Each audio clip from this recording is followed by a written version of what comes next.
Private Little War. This is one of my favourite Star Trek episodes.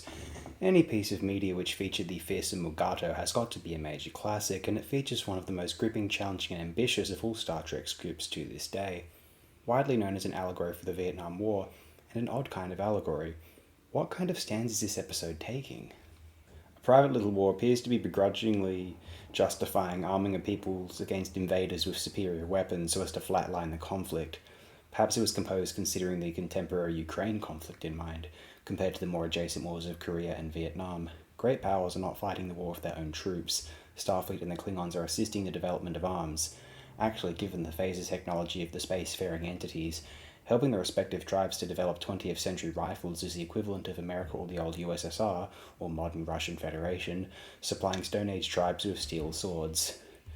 Kirk's justification is the defense of the peaceful victimized tribe led by his friend Tyree, and the circumstances are presented as a tragedy rather than a noble, righteous cause.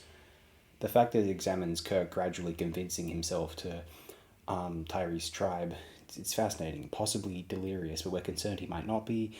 He has been sick from poison and injured. What could he be thinking? This may be the most Deep Space Nine of original series episodes, exploring the bleaker side of Federation duties, distinct from the rosier hand-holding conveniences that usually enable peace for their endeavours. To assess some criticism thrown this episode's way, this may be fun. I've just read what Eugene Myers and Tori Atkinson over on Tor.com had to say in 2010. They savage it for two particular reasons. One, they accuse it of sexism due to the presence of character Nona, and secondly, they claim it is a brutish metaphor, citing it as being against Starfleet's professed values and expressing a vague sympathetic stance on the Vietnam War at a time prior to it being apparent that the endeavour on America's end would be a total infamous failure. I would firstly claim that despite this, A Private Little War can still be seen as a useful analogue in general. Should America not have armed Ukraine? Should they not have armed the Afghanis, even considering what would happen over the next 20 years? If any aggressor power happened to invade a smaller country, ought America or another equivalent superpower not fund the victimized people in order to give them a fighting chance? Now, the flip side is often America has funded a paramilitary in order to instigate a coup or revolution, enabling a government more loyal to them, but Starfleet doesn't have to be America, just an ideal version of how America perceives itself.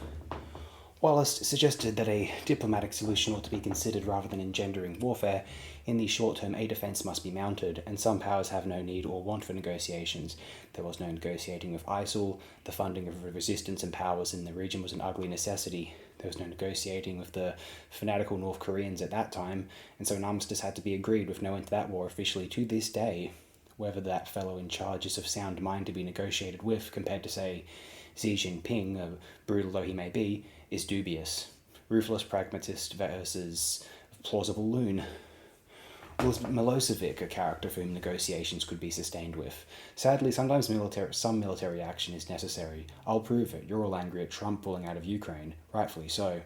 I'm on the side of agreement first, end killing first, justice and punishment for Russia later.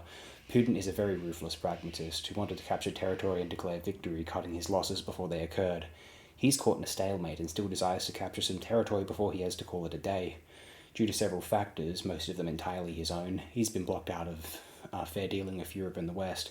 So he wants to defy all conventions of modern statesmanship, if there is any, and go all 19th century on the surrounding regions, it seems. He can be negotiated with, or he must be. Throwing soon-to-be-dead Ukrainians into Russian fire is helping no one. Throwing other countries' soon-to-be-dead soldiers will help no one. And I don't want Putin sending Russians over there to die either.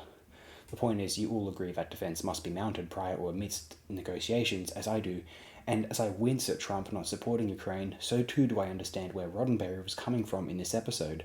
I want a diplomatic negotiation too, more than Zelensky does, apparently, but I understand why Western nations ought to do what they can to prevent further Russian aggression in Ukraine in the meantime. One point I want to address, brought up by the aforementioned Eugene Myers, is this. I quote, Kirk seems less concerned in the end with proving that the Klingons are involved and more interested in resolving the small-scale arms race by evening the playing field. This is a bad plan. For one, the Klingons seem to be teaching the black-haired villagers how to manufacture flintlocks, so just giving Tyree's people 100 guns isn't going to help anything. There's also the glaring fact that the weapons aren't the problem. Before the Klingons turned up, both the hill people and the villagers had bows and arrows but lived together peacefully. It was only when the Klingons convinced one group of people that they could rule the planet that the fighting began. The unequal balance of power worsened the situation, but giving them the same weapons when in the arms race, each side will continue to improve the technology and gain the upper hand, all the way up to the atom bomb. The better solution would be to expose the Klingons' motives and bring the two warring groups to peace talks. 2 points. 1. Did the Klingons convince the Blackhead villagers to conquer before giving them the weapons, or were they hand in hand, events which are essentially in unison? Introducing certain alien factors to a more agrarian peoples might be a catalyst for spontaneous frenzied violence. Take Brian Ferguson's claim that the famous Axe Fight film, an ethnographic short documenting a fight amongst a village of Yanomami people in southern Venezuela, was motivated by the filmmakers themselves supplying machetes to that tribe. Established weapons and agreements on how to use them might mean nothing as soon as a new element is thrown in to shift the balance of power. All prior agreements are off then. 2nd point, what can Starfleet do, Prime Directive-wise, other than 1, attack the Klingons, and 2, ignore the situation?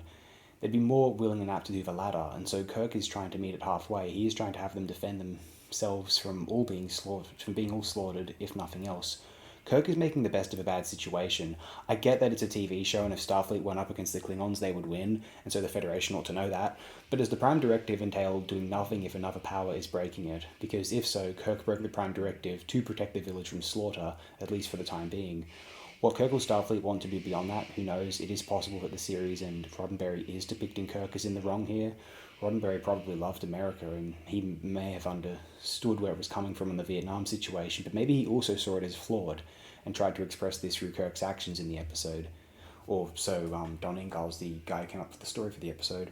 And so that is why A Private Little War is a well-considered episode in general on these topics, even if it was off on Vietnam, which is quite arguably more of an act of American aggression than anything.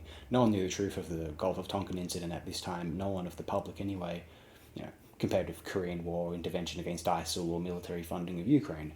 And as for the depiction of Nona being sexist, maybe. Sort of a typical seductress sort of character. Is she necessarily implying all women are like this, or just that woman? Is even just portraying one woman like this sexist? It is playing into old, troubling, unwanted stereotypes, so probably. Although in her ambition and conniving, she is depicted as a more intelligent character than many of the men, for whatever that is worth. Also, I admit, I'll only complain so much about Nona's presence in this episode because Nancy Kovac is so beautiful. And ladies, don't tell me you aren't eyeing her either. I bet she's making you feel delightfully confused, yes?